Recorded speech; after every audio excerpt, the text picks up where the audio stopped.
Gracias por continuar con nosotros en el programa Primero la Salud. Estamos platicando con el doctor Martín Citen Ayala. Él es ortopedista y estamos hablando del dolor de hombro. Doctor, he sabido yo que hay gente que dice, tengo el hombro congelado o me diagnosticaron que tengo el hombro congelado. ¿Qué es eso? Bueno, esa es una enfermedad que ocurre también en el hombro. En inglés se llama frozen shoulder, como es hombro congelado. Y sucede, ahora no tenemos la etiología realmente, ¿no? Porque de repente la cápsula articular del hombro se empieza a encoger, digamos. Entonces se hace más pequeña y empieza a haber como una cicatrización por dentro. Se forma fibrina y algunos tejidos de cicatrización y la persona entonces empieza primero a notar que va teniendo una disminución de sus arcos de movilidad del hombro. Y es progresivo, entonces tiene dolor y cada vez tiene más rigidez.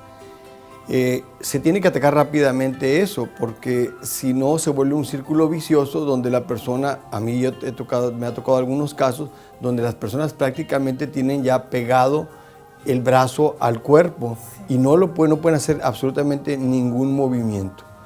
Entonces es importante que esas personas rápidamente se administren medicamentos, se pueden infiltrar con medicamentos también, esteroides, y se tienen que mandar a terapia física.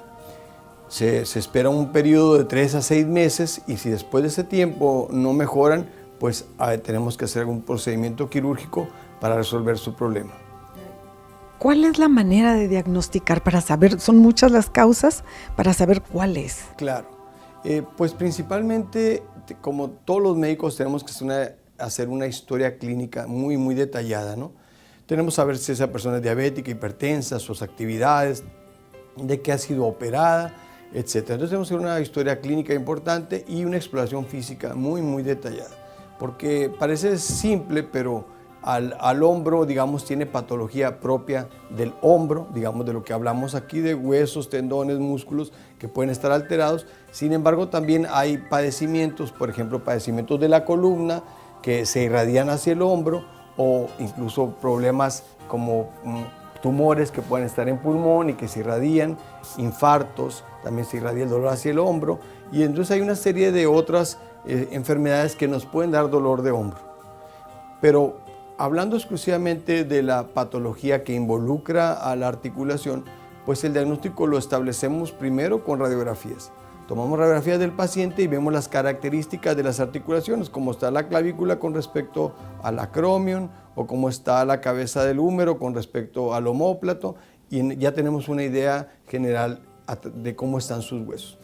Pero la mayoría de las patologías pues no involucran exclusivamente los huesos, sino que también son los tendones, los ligamentos, etc.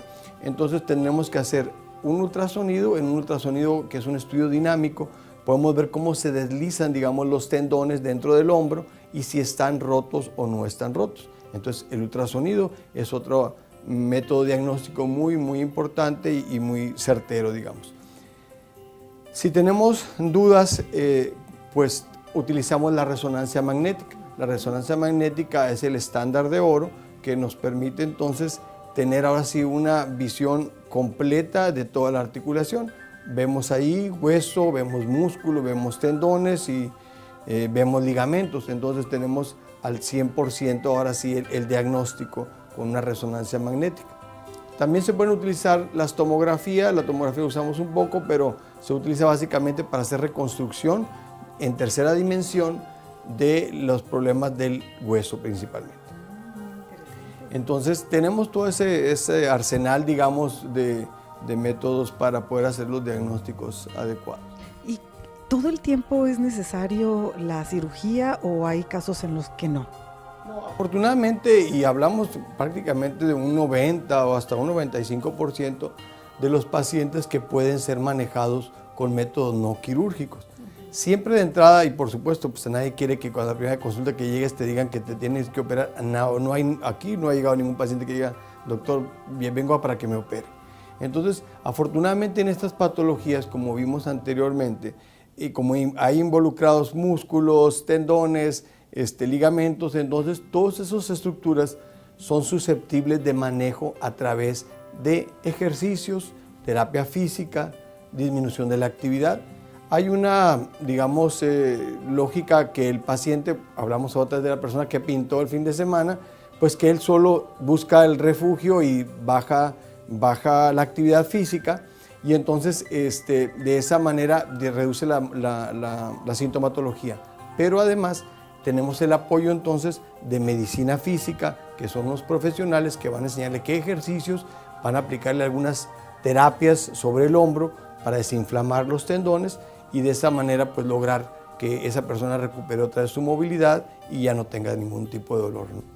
Algo que se me hace muy interesante para comentárselo al público antes de irnos ya y despedirnos del programa es que cuando yo platiqué con usted para invitarlo a Primero la Salud, me comentó usted que era importante que el ortopedista diseñara la serie de terapias y ejercicios que se le van a dar a la persona para evitar un mal movimiento y que eche a perder todo el trabajo, ¿no es cierto? Claro, precisamente tenemos que trabajar muy en contacto con los rehabilitadores, porque nosotros, conociendo la anatomía patológica, digamos, las causas reales del problema, entonces tenemos que indicarle también a las gentes de rehabilitación qué es lo que esperamos de ellos para que ellos le brinden la atención adecuada al paciente.